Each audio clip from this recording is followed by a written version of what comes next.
ভাইরে ভাই, এইটা কি ম্যাচ ছিল ভাই! বাংলাদেশ কিন্তু ফাইনালি জিততে গেছে, তাও আবার ৮ রানের বিনিময়ে।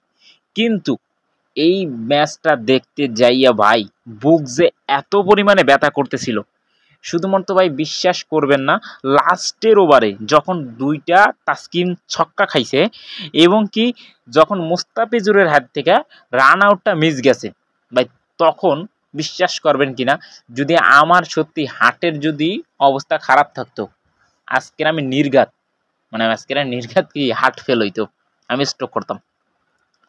যাই হোক, বাংলাদেশ ফাইনালি জিতে গেছে। অভিনন্দন বাংলাদেশকে, অভিনন্দন লিটনকে এবং কি অভিনন্দন পুরো বাংলাদেশ টিমকে। ঠিক আছে ভাই, আপনারা অনেক পরিমাণে বেশি ভালো খেলছেন, কিন্তু এইখানে আমি যদি কিন্তু কিছু বলতে চাই না এই ভিডিওতে। এই ভিডিওটা শুধুমাত্র আপনাদের ভাই প্রশংসা করার জন্য, কারণ এইখানে এশিয়া কাপের ৩টা ম্যাচ ছিল, আপনারা ২টা জিতছেন এবং কি এমন একটা টিমের সাথে আজকের ম্যাচটা জিতছেন যেখানে রশিদ খানের মতন একটা বেয়াদব মার্কা প্লেয়ার আছে, ওর টিমটারে হারাইছেন। আমি ভাই অনেক খুশি হয়েছি, কারণ এই প্লেয়ারটাও একেবারে ইন্ডিয়ার চামচা বলতে পারেন। ঠিক আছে, কোনো ইন্ডিয়ান ক্রিকেটারের চামচা, মানে ইন্ডিয়ার পুরো দেশটার চামচা আমি কিন্তু বলিনি। ঠিক আছে, ইন্ডিয়ার মধ্যেও অনেক ভালো মানুষ আছে, যারা ভালো মনের মানুষ ইন্ডিয়ার মধ্যেও অনেকেই আছে, কিন্তু ভাই এই রশিদ খান এমন একটা প্লেয়ার যে সবার পা চাটে। আজকেরা বাংলাদেশ আফগানিস্তানের পক্ষে জিতছে, অনেক অনেক আমি বেশি খুশি হয়েছি, যেহেতু আমি একজন বাংলাদেশ ক্রিকেটার ফ্যান, তো এর জন্য আমি অনেক বেশি খুশি ভাই। আপনারা যারা যারা ভাই লাইভে আজকের খেলা দেখছেন, লাস্টের যে মানে ২টা ওভার, বিশ্বাস করবেন না, এই লাস্টের ২ ওভারে আমার কলজেরা ভাই একদম দুক দুক করতেছিল ভাই। আপনারা কিরকম খুশি হয়েছেন আমি জানি না ভাই, বিশ্বাস করেন না, এইখানে যদি আমি মিউজিকটা ব্যবহার করতে পারতাম, তাহলে আমার শুধুমাত্র একটা মিউজিকই আমি এখানে ব্যবহার করতাম। তাও আমি ব্যাকগ্রাউন্ডে মিউজিক দেওয়ার চেষ্টা করছি, যেহেতু আজকে বাংলাদেশ জিতছে।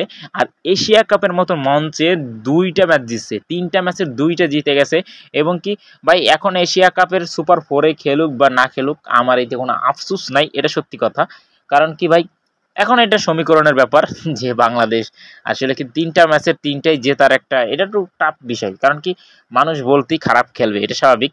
আর কিছু প্লেয়ারের মানে খারাপ দিক আছে, আমি এটার দ্বিতীয় ভিডিওতে অবশ্যই, এটার কিছুক্ষণ পরে আমি আরও একটা ভিডিও ছাড়তেছি, ওইখানে প্রত্যেকটা প্লেয়ারের যেগুলা ভুল হয়েছে আমি ওইখানে অবশ্যই ওইখানে আমি তুলে ধরবো। কারণ কি ভাই, এদেরকে ভুল হইলে বলতে হবে, প্রশংসা করলে অবশ্যই করতে হবে। যেহেতু এটা আজকের একটা মানে অভিনন্দন লিটনকে, আবারও ক্যাপ্টেন লিটন ভাইকে অভিনন্দন এবং কি গোটা বাংলাদেশ ক্রিকেটারদের অভিনন্দন এবং কি আপনি আমি যারা ফ্যান আছি, আমি তাদেরকেও জানাইতেছি অসংখ্য অসংখ্য ধন্যবাদ।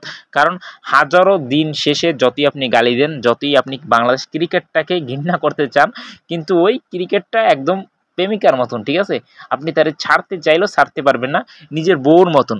ঠিক আছে, আপনি তারে অত্যাচার করলেও দিন শেষে ভালোবাসবেন। তো ভাই সত্যি লাভ ইউ ক্রিকেট বাংলাদেশ। আর অনেক অনেক ধন্যবাদ লিটন ভাইকে এবং কি পুরো গোটা ক্রিকেট টিমটাকে। ঠিক আছে, এখানে কোনো প্লেয়ারদের আমি নাম ধরতেছি না, পুরো গোটা টিমটারই আমি কি ধন্যবাদ, অভিনন্দন বাংলাদেশ ক্রিকেট টিম। জিতে থাকো, এভাবে জিততে থাকো ভাই, ২ একটা ম্যাচ জিতলেই খুশি।